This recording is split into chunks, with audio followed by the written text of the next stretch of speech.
This is Sophia, a 9-year-old girl living in Abuja, Nigeria. She had dreams, big ones, but something terrible was waiting to steal her smile. This is her story, a story of pain, survival, and hope. Sophia was a bright and beautiful 9-year-old girl who lived in Abuja with her mother and little brother. Her father worked in another city and only came home sometimes. Sophia loved school. She always came first in class, and her teachers said she was one of the best pupils in the whole school. She dreamed of becoming a doctor one day. One day, her mother brought her younger half-brother, Uncle Toba, from the village to come live with them. He needs help, her mother said. He will start a new life here. Sophia was happy to have a new uncle around. At first, he acted nice. He would laugh, play with her brother, and help in the house. But everything changed slowly. Her mother had a busy job and was hardly ever at home. She would leave early in the morning and return late at night. Uncle Toba started staying alone with Sophia and her brother. So one evening, something happened that Sophia could not explain. Uncle Toba said some strange things and behaved in a way that made her feel scared. She wanted to tell her mother, but she didn't know how to start. When she tried to say something, her mother was too tired to listen. "Sophia, don't disturb me," her mother said.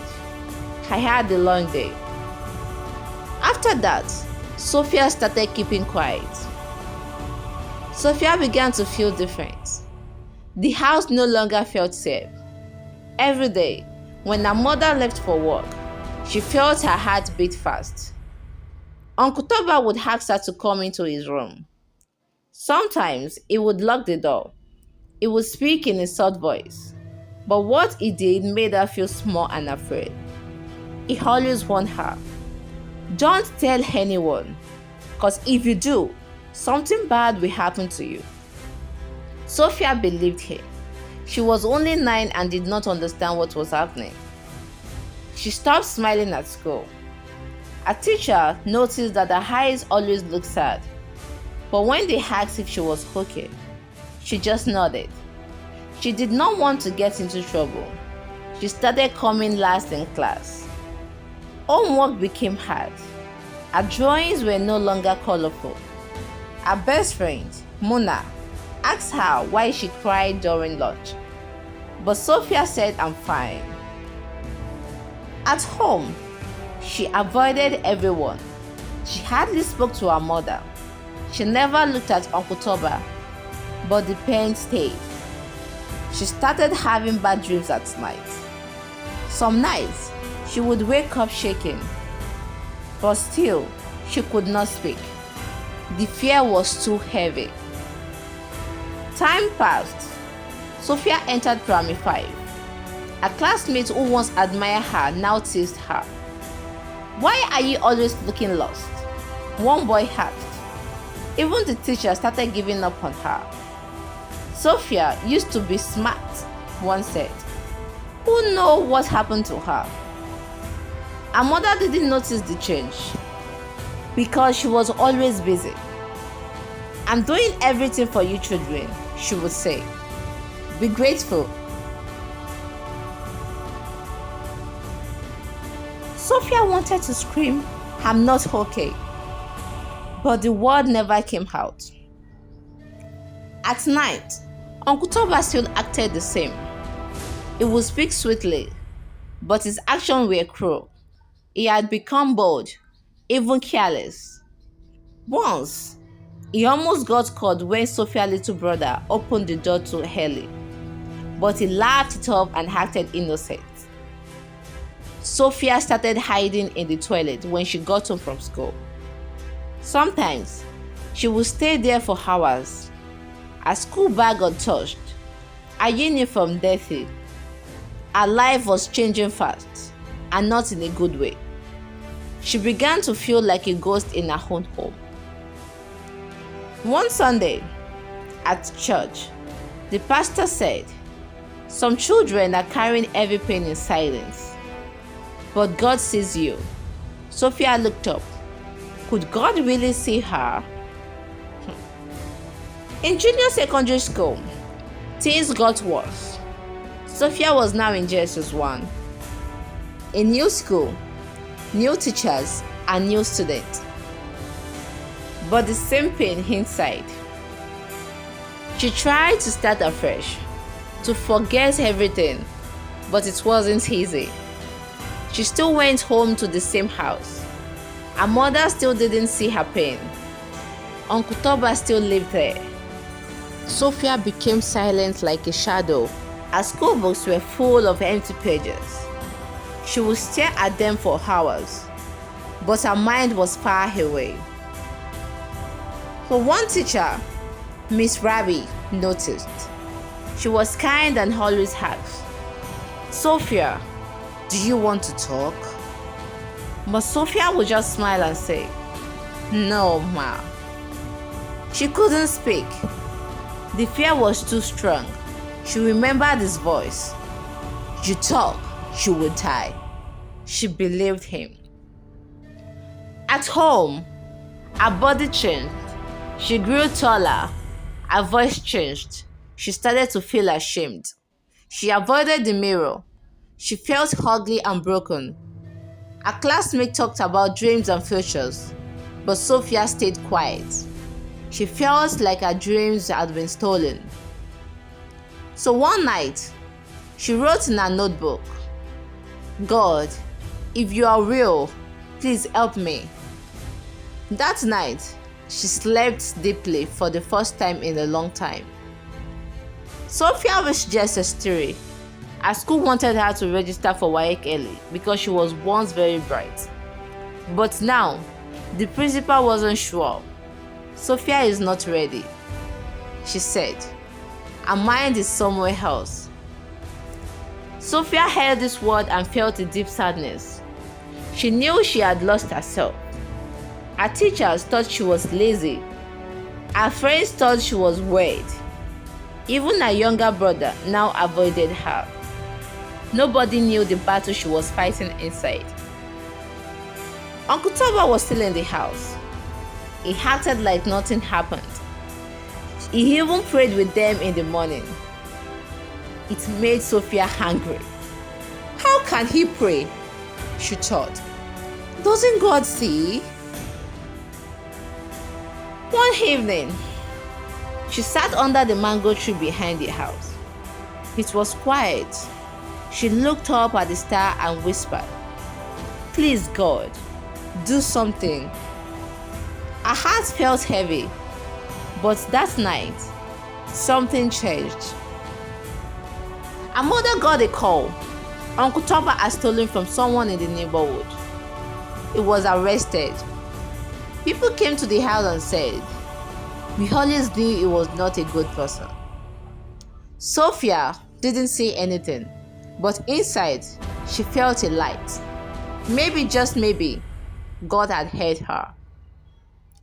Sophia started feeling a little better after Uncle Toba was taken away by the police. The house was quiet again. She didn't have to hide in the toilet or sleep with the light on. But even though the house was safe, her heart still felt heavy. She didn't talk much at school. When the teacher asked questions, she kept her head down. Her test scores were still low. Some classmates whispered that she was not smart anymore. That made Sophia sad. She wanted to be the best in class again, but her mind couldn't focus.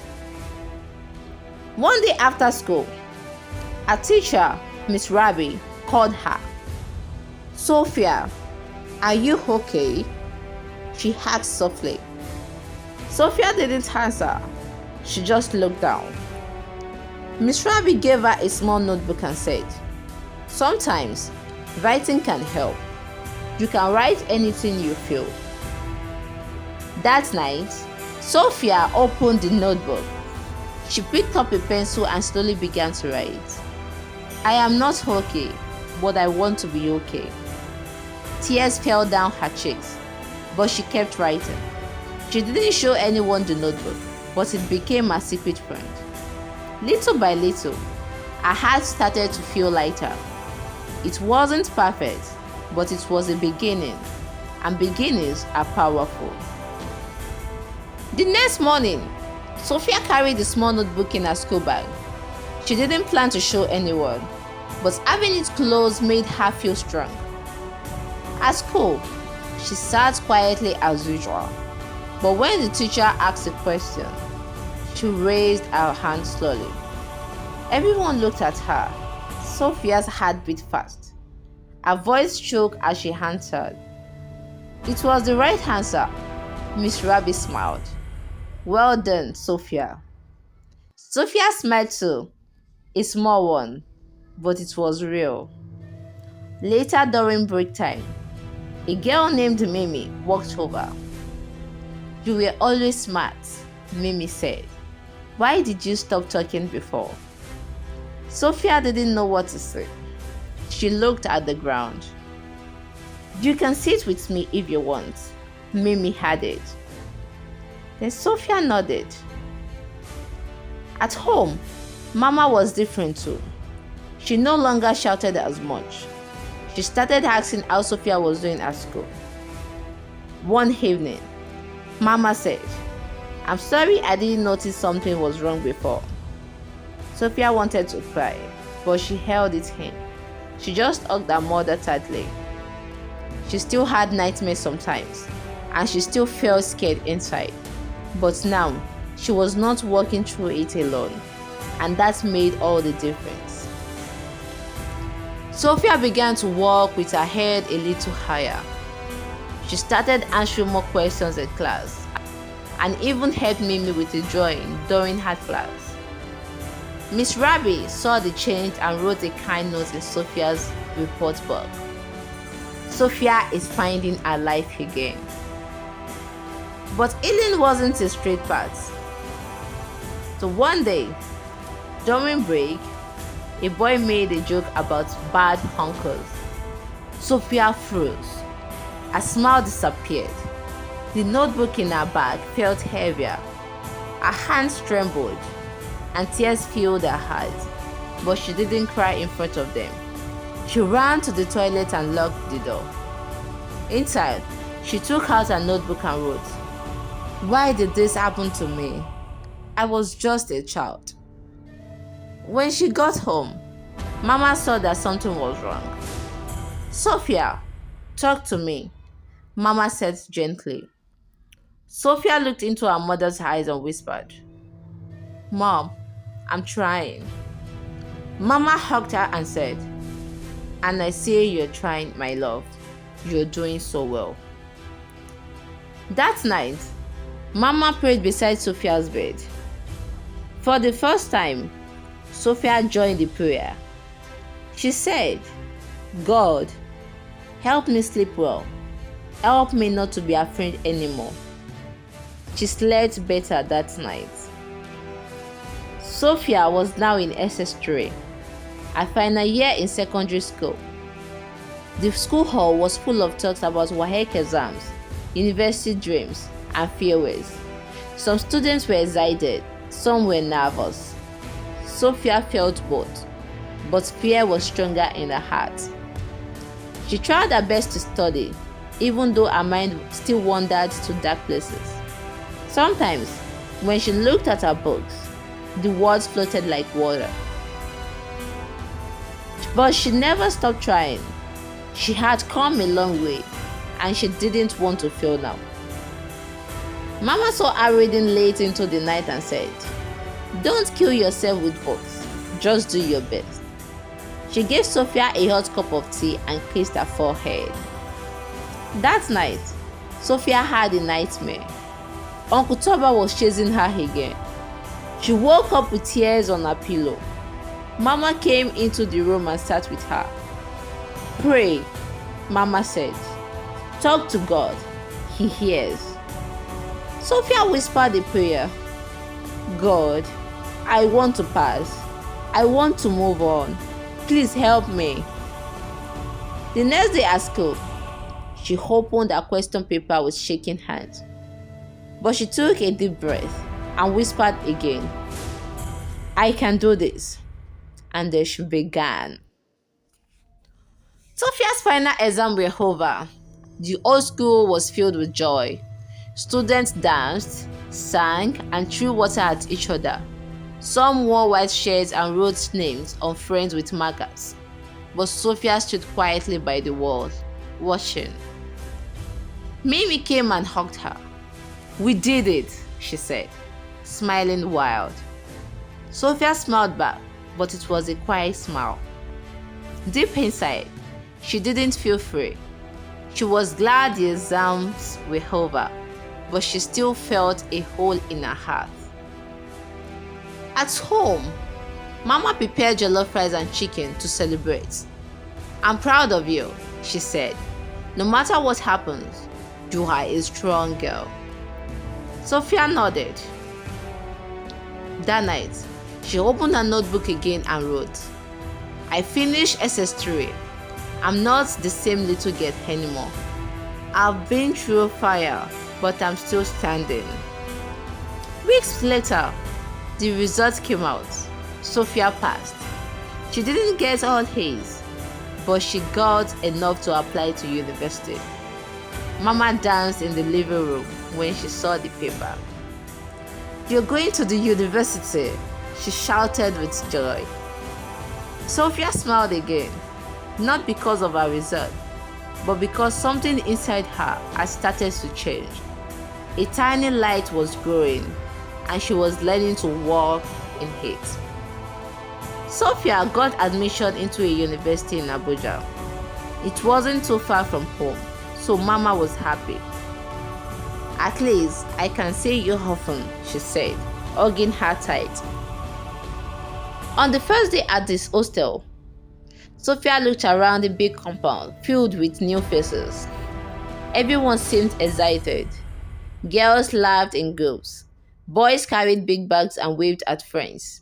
But Sophia felt alone again, like a little girl lost in a big world.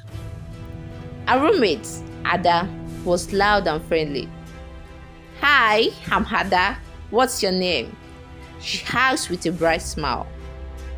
"Sophia," she said quietly. "Nice name. We will be besties," Ada said and started unpacking. University life was different. The classes were bigger, the lectures fast, and the pressure stronger. Some nights, Sophia sat alone under a tree behind the hostel. She still carried her notebook. So one night, she wrote, "Why do I still feel broken?" Then she looked up and whispered, "God, I don't want to carry this forever." Slowly, Sophia started to join a campus fellowship. The songs touched her heart. The words gave her hope. So one evening, during worship, she cried, not out of pain, but because something inside her was finally breaking free. And this time, it was a good thing. As weeks passed, Sophia began to change in small ways. She started answering questions in class, even raising her hand when she was sure of the answer. Her lecturers noticed her quiet brilliance. One of them said, "You are a deep thinker. Sophia, don't be afraid to speak." That compliment stayed with her. At fellowships, she joined the drama team. The first time she stepped on stage, her hand trembled. But when she began to act, her voice came out strong. The audience clapped and her heart grew warm. For the first time, she felt seen, not for her pain, but her gift. Ada became like a sister to her.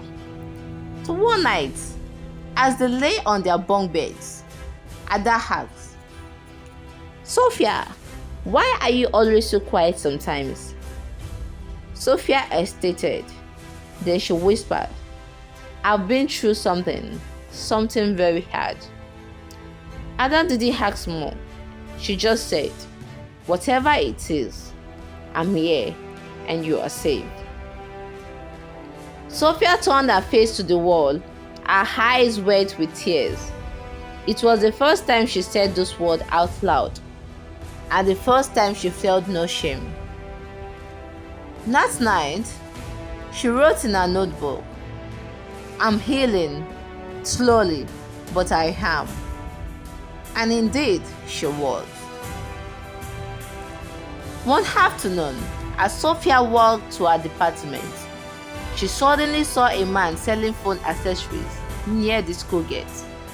Her heart stopped. The man looked older, but his face was still familiar. Oh, it was Uncle Toba. Her legs felt weak. She could barely breathe. Without saying a word, Sophia turned and ran back to her hostel. When she reached her room, she locked the door and sat on the floor, tears falling from her eyes. She felt scared and alone. Ada came in soon after and found Sophia shaking. Sophia, what happened? Why are you crying? Sophia whispered, I saw him, the man who hurt me. Ada's face grew serious. He is here? At the school? Sophia nodded, her voice trembling. Together, they went to the school security office. Sophia told the officers everything for the first time. How her uncle had hurt her long ago, how it broke her inside, and why she never told anyone.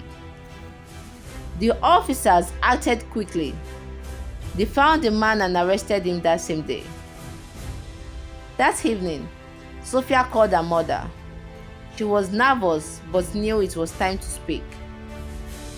Mama, I need to tell you something. Mama listened quietly and then cried softly. Why didn't you tell me before, my child? I would have kept you safe. Sophia said, I was afraid. Mama's voice shook. I am so sorry, but now we will face this together. Sophia felt a small weight lift from her heart. For the first time, she knew she was not alone. After the arrest of Uncle Toba, things started to change slowly for Sophia. The news spread in the community, and many people came to support her and her mother. Sophia felt a little less alone. She knew her pain was no longer hidden in the dark. At school, her teachers were kinder and more patient. They noticed she was trying hard to focus again. Slowly, her grade began to improve. She even smiled more often, though sometimes the memory still haunted her. Mama spent more time with Sophia now. She listened when Sophia talked and held her when she cried. Their home was filled with quiet hope. Sophia knew she could trust her mother now. One day at the university fellowship meeting, Sophia stood before a group of students. She shared her story, her silent pain, and how she found courage. Her voice trembled at first, but grew stronger with every word. When she finished, the room was silent, then filled with warm applause. Sophia felt proud. She knew her story could help others who were hurting in silence. She was still healing, but she was no longer broken. Moral of the story. The story of Sophia teaches us that abuse can silence even the brightest souls. But healing begins when someone cares enough to listen. It shows the deep pain children can carry when adults fail to notice their cries for help. But it also reminds us that no pain lasts forever. With love, support, and faith, even broken spirits can begin to heal. Sophia's journey shows that survival is not weakness, and finding your voice again is the bravest thing you can do.